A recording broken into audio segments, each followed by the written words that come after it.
Hi everybody. A drama teacher placed a post in one of our Facebook groups and was asking this question: are magicians actors? And so it turns out that I happen to be a teacher, happen to be an actor, and also as a teacher I teach drama along with English and math and a little bit of everything. I happen to be at a small school where you have to wear many hats. So let me just talk first about my beginning in magic. When I was 5 years old, my father bought me a little trick called the English ball and vase. And it was amazing to my fellow students. And I decided that this is kind of cool. After this, my father showed us a bunch of different card tricks. He was quite the card player himself. He played a lot of poker, happened to be in the Army, and when you're waiting around for stuff in the military, then it's a good thing just to go ahead and start playing cards.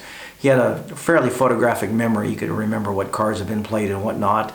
And it was pretty impressive to see him do a lot of different card tricks. And there are people that can memorize an entire deck. It's kind of like a trick in itself. I don't know what the attraction is to magic. It just seems like kids get to a certain age, they just love it. When I did start performing, I think most of my audiences were in the age range of 5, 6, 7, whatever.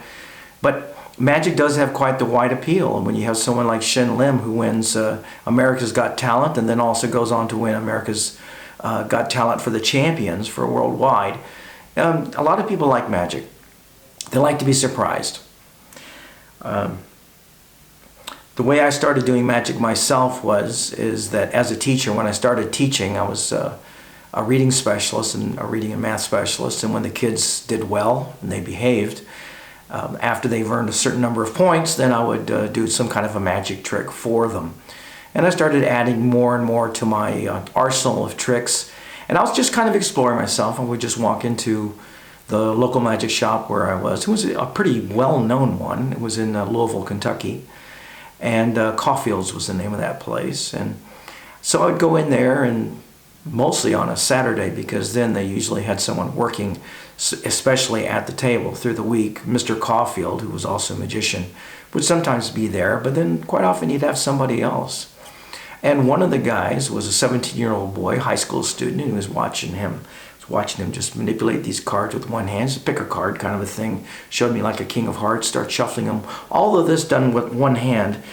He had much larger hands than I've got, so I'm not much of a card manipulator. But he's doing like triple cuts and this kind of thing with one hand, and then all of a sudden he would turn over the top card, it would be my card, or he'd ask me to turn it over, shuffle him again, I'd turn it over, it's still the king of hearts. Amazed me. What I learned from him was a certain kind of a ball disappearance. Now this guy at 17, this was a high school job for him, went on to become one of the best known ever magicians in Las Vegas, a headliner. His name was Lance Burton. So I just happened to bump into him, and I think with magic, a lot of people accidentally get into it. That's what happened with me. I was at the right place at the right time. My first official performance, I guess you might call it that, was one done at my school. I forget what the occasion was. We quite often had a fall festival. Maybe it was in with that. It's been quite some time ago, so about 40 years ago. So I've been performing for a good 40 years. I was a pretty decent amateur. We moved to Texas after I was in Kentucky teaching there for 3 years. My wife got a job there, went to Texas. And I did a few things here and there. I even taught magic classes at one of the schools that I worked part-time at. We had a summer program. And I taught magic classes. But it wasn't until I went to the Netherlands. I took a workshop in how to make balloon animals with a clown. And it turned out one weekend, she couldn't cover this one particular show. I forget whether she got ill or something like that. So I came in as a replacement, and that was my first real show. And it was at an amusement park that would rent out these large party rooms. So I guess it was for a group of about 100 people or so. And so I went in there and I did my thing in my own way. So, like I say, it's been quite some time. But the question is a magician an actor? And like I said, I happen to be an actor, and I'm also a magician. Started as a magician, like I say, quite young, 5, 6 years old.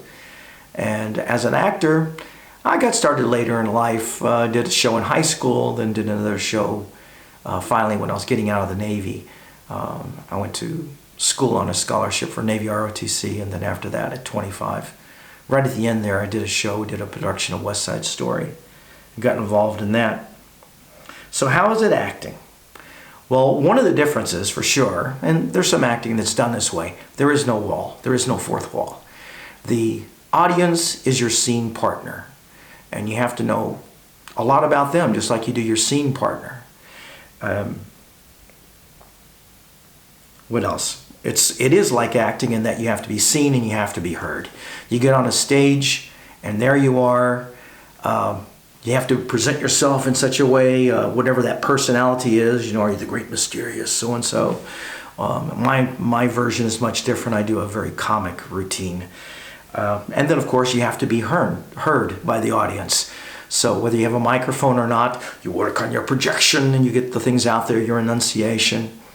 And you have to be very, very conscious of your actions, because if I'm doing something with this hand and I'm holding something over here you're supposed to see, I have to totally be aware of that. So you really have to have a physical awareness that you also develop in a lot of acting games that you probably do in your class. So you got this blocking, you got this choreography that you have to do.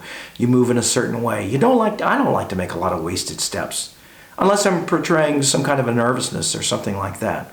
So there's a bit of a choreography to it as well. And of course, you are being heard while you're actually performing a script that you as a magician have come up with. This is a bit that's an extra complication for that, because as an actor, you don't usually have to write your own script, but as a magician, you certainly do.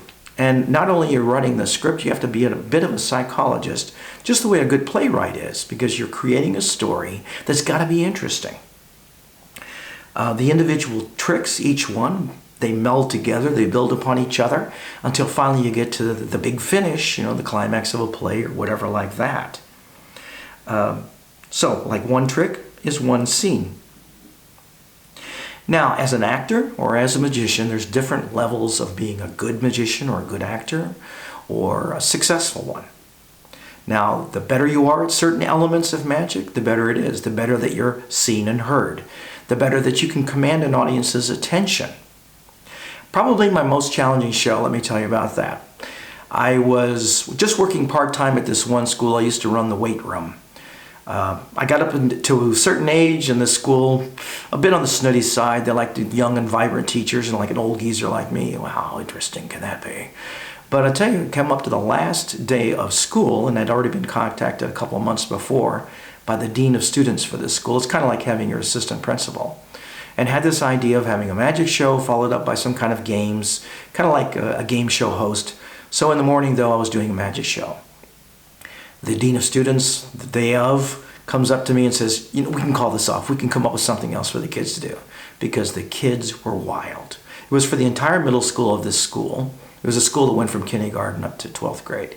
350 sky-high 5th, 6th, 7th, and 8th graders, high on sugar, last day of school, sharing all their candy, knowing that nothing could be done by the teachers to change anything about what's going on. I get on stage, and boom, I did my show. You could hear a pin drop. Teachers that knew me came up afterwards and said, "How did you do that?" And they weren't talking about the tricks. They were talking about grabbing an audience. And actors got to do the same thing. And it's a show that I'll never forget, and I definitely had the audience in the palm of my hand. So, what is my style? Well, first off, there's different styles of magic. There's close-up magic, where you're just right next to someone, maybe a restaurant worker, that you're waiting for your meal, and a magician might come up and say, "Hey, would you like to see a trick?" And then they do something for you. Then there's working for a small group of people. This is called parlor magic. That's kind of like what I do. So if I'm performing for children, I'm mostly doing parlor magic. You got a group of kids, maybe 10, 20 some odd kids, or if it's for an entire school, which I've done before, or like I said, that group of 350 kids, your tricks you have to keep in mind. What can be seen from there?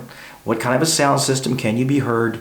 You have to think about the age of the kids. So again, you're coming into this psychological aspect of the show, of being a psychologist. I actually have a book for magicians called Psychological Principles. It's a really good book, and it's doing all these tricks that just work with people's minds, that you're manipulating how they're thinking, what they are. Because basically, magic is when you throw in a surprise, when something happens that's illogical. And that always makes an impression. So I'm doing parlor magic. And I have some axioms that I go by. One of my axioms is it's not what you did as a trick, it's what you say. So it's not what you did, it's what you say. But on the case of what you did also, there's another axiom. It's not what you've done, it's what the audience thinks that you've done. You create an alternate reality by what you say you're going to do. I never, for example, would say, I'm going to take this elephant and make it disappear. Instead, I would say something more like, if I was doing such a large trick, Harry Houdini used to do this, I would say, I've got this elephant friend that I would like you to meet. Now, there's one thing about this elephant, it's very shy. Very, very shy. In fact, I'll just show you how shy it happens to be. You close the curtain, you open back up, and the elephant's gone. You don't say, I'm going to make this elephant disappear. They're going to know what to expect. You're not going to have as great as an impact unless it comes as a surprise. And a good play will do the same thing. If you already know how the show's going to end, it's not very interesting, or the movie's going to end. You know, I love my movies too. So, as an actor and a magician, you are creating an alternate reality that they really don't know what's going to happen. And it's just like in acting. I often tell my acting students, your performance has to be real. I'm not really acting right now, I'm just kind of chatting with you, so I don't know how interesting and commanding this happens to be. But maybe at least it's real, that I'm just talking to you like a real person. You just happen to have a single eye at the moment. Now, as I said, my style always involves comedy, because I do like to have surprises. I do like to have everything look like it's going wrong. That everything that can go wrong is going wrong, and then all of a sudden, somehow the trick works. And then I can be just as surprised as the audience. This creates a certain bond between you and the audience, and an actor does the same thing. You do have to be able to communicate with the audience and create some kind of a relationship. And when a trick surprisingly works, they're happy for me as well as liking the trick. So that's why I like that particular style of magic the best. Now, the kind of tricks that I like to do tricks that are examinable. That's the ideal trick. That if something happens to be lying up around and then they pick up a sponge ball, for example, it's these little squishy balls. Go ahead, pick it up, have some fun with it. What can you do? The kind of magic I don't like is when I've seen a magician carry all these boxes in, and he's got some kind of a magic box and he puts something in and the thing disappears. It's actually a very simple trick, and you'll see magicians do this all the time on even programs, the big reality shows, America's Got Talent, whatnot. And some of the tricks are quite pleasing because their choreography is done quite well, everything else they do quite well. Most of the time I watch those magicians, I know how the trick is done. But what I enjoy watching as a magician is how they do the trick. Their choreography bits, the way they create this relationship. And if they've got assistants on stage with them, what kind of relationship do they have with them? These become your extra scene partners. Now, as a teacher, when I'm constructing a show, I think about what the level of my audience is mostly going to be. But like I say, I like the tricks that appeal to a wide range of ages. Because even if I'm doing a birthday show for a group of 5-year-olds, parents often hang around. And I want them to be scratching their heads at the end of every single trick. Normally I do about 8 tricks for a show. I usually break my show up into 2 halves because I know about the attention span of kids. So I don't exceed 20 minutes. The younger the kids are, it might only be 15 minutes. Really young kids, then I'll use like more music, and I use puppets too. That's one of the things that I definitely do in my shows. I don't use live animals, and I don't use any tricks with fire, just in case a kid gets the urge to try to duplicate a trick. I don't want to hear about someone getting hurt. And as for animals, I had a magician tell me once at that favorite store of mine, the one that Lance Burton used to work at, that he did a dove appearance. And here's this dove. He just made this dove appear. He made another dove appear. He made another dove appear. Kids are amazed. He makes another dove appear. Well, there's one thing about doves. When you do a dove act, you've got them hidden in different little tight little places. They compact a lot, but they get overheated. The dove was dead. And he realized it was dead. And he got all these little kids sitting there watching. So he quickly took the dove and went up and down like this, and the wings flapped up and down. And he goes, oh, this one's too frisky. I better put it away. Because the other doves that he made appear, he had them sitting on a little railing, and they're all sitting in a nice, pretty row. So, no live animals for me. When I go into a shop, one of the first questions I like to ask, especially if there's somebody demonstrating tricks, I like to watch. I'll just stand in the background for the longest time. And if I see something that I've not seen before, I'll say, hey, is this something that one of you guys came up with? Because there's a shop that I go to in New York, and one of the guys you see there is seen on TV a lot, and he's called Magix, is one of the names that he goes by. And it's great to see him work and what kinds of things he has. And it's really cool that you can see some of the top names in magic just by walking into a store and the guy is working there. It's pretty cool. And I like to see what they have that's completely unique. Now, whatever trick you do, you got to tell a good story with it. For example, there's a trick with 3 ropes. One is like this, one is like this, and then there's another rope that's about this long. It's called the Professor's Nightmares, one of the names. I tell 2 different stories with it. One of them is I'm working in a spaghetti factory, and each piece of spaghetti is coming out the wrong length. And I've just started this job, and if the boss sees what I've done, that I haven't cut the spaghetti right, I'm going to get fired.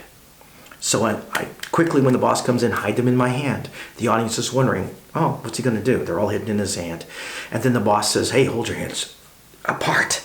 And I think, ooh. And the audience knows, okay, this is trouble because, And so they're caught up in the story. You yank your hands apart. All 3 of them are the same length. And you say, I didn't get fired. I kept my job. And that's one of the stories. I tell another story of just sharing candy with another kid. And, hey, do you want the little piece? No, you want the same size. That's not fair. Let's try to be fair. And then they come out the same size. Okay, so you got to have that great story. And then you have to have that great surprise at the end. So you know your audience, you make this great surprise. And isn't that what happens in a good show? You got your surprise. So is a magician an actor? I would say absolutely. It's helped my magic, and I think it's also raised me up a few levels there as far as how enjoyable my shows are, and I get a lot of repeat business that way. And I have a lot of tricks at home. I've got 100 at least different tricks that I spent really good money on, but the tricks that I actually perform, the ones that fit my personality and my act, is probably about 20 to 25 of those. So I wasted a lot of money to find out who I am. As an actor, you kind of go through the tools that work for you too, right? You see what works for you in a particular character, for a particular situation, and sometimes for a particular audience. And that's what I do. So yeah, I think a magician is an actor. Hope you like this. If you got any questions or comments, your teacher knows how to contact me, or you can just comment here on YouTube. But try not to leave too much of a digital trail. Let's be careful out there online. See you guys. Hope you liked it. Goodbye for Mr. Magic. Oh, would you like to meet one of my friends? She's a little bit shy. Like I say, I don't use real life animals. Okay. Now I have to make my transformation from Mr. Stevenson to Mr. Magic. Elvira, come up here and say hi to the folks. Now, don't tell Elvira, but she thinks she's a dog. Elvira, would you like to do some dog tricks? All right. First dog trick, play dead. Perfect. Not moving a muscle. And there's more, but that's it for now. Bye, everybody.